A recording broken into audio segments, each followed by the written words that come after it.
Which one would you choose between these two phones, the iPhone 13 and the iPhone 15? These are some of the best sellers on 20%.coza. The iPhone 13 was released in 2021 and the iPhone 15 released in 2023. The battery sizes between the two phones are kind of similar.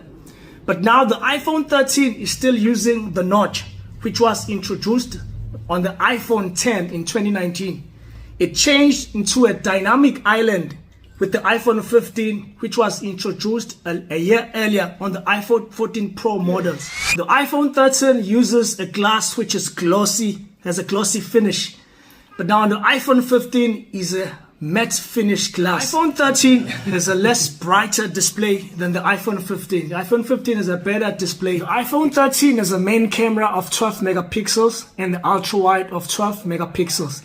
Whilst the iPhone 15 has a main camera of a 48 megapixels and ultra wide of a 12 megapixels. The action mode was introduced on iPhone 15 and the cinematic mode became 4K 30. Selfie cameras both have 12 megapixels. With regard to charging, the iPhone 13 still uses the Lightning port, but now the iPhone 15 uses the USB Type-C, which is much faster than the iPhone 13's Lightning port. With regards to battery health on these devices, the iPhone 13 is about 86% and the iPhone 15 about 91%. I would personally choose the iPhone 15 because it has a modern look and also it's gonna get more updates in the future. You can get these devices on 20%.coza and use the discount code KnowYoDevice. Go to my bio. There's a link there to go on 20%.coza. Just click on the link and get to the website and see any device that you want to buy there on the website.